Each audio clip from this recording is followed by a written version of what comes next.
Lorsque nous écoutons, il y a aussi le besoin d'avoir une conscience de nous-mêmes comme écouteurs. Qu'est-ce qui se passe à l'intérieur de moi? Et j'enseigne à mes étudiants que lorsque vous ressentez une tension, cela exige de l'attention. Donc si je parle avec quelqu'un ou si j'écoute quelqu'un et que je ressens une réaction en moi-même, je dois m'en préoccuper. Même si j'écoute l'autre personne, non pas pour commencer à l'analyser, mais j'ai besoin d'en être conscient de manière à ne pas projeter cette tension sur le patient.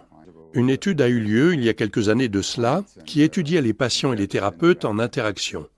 Et durant leur travail, on mesurait le rayonnement électromagnétique émis par leur cœur. Il y a certaines ondes que nos cœurs génèrent de manière électromagnétique. Le patient et le thérapeute n'étaient pas conscients de ce qu'émettait leur cœur, parce qu'ils n'ont pas regardé l'enregistrement graphique, mais les expérimentateurs l'ont fait. Il s'est avéré que les moments où les rayonnements électromagnétiques étaient synchronisés, en d'autres termes, quand ils étaient sur la même longueur d'onde, c'est aussi lorsque le patient et le thérapeute ont rapporté subjectivement qu'ils avaient ressenti une plus grande sensation de connexion. Et ce qui est d'autant plus intéressant, c'est que cette congruence s'est produite davantage lorsque le thérapeute écoutait que lorsqu'il parlait.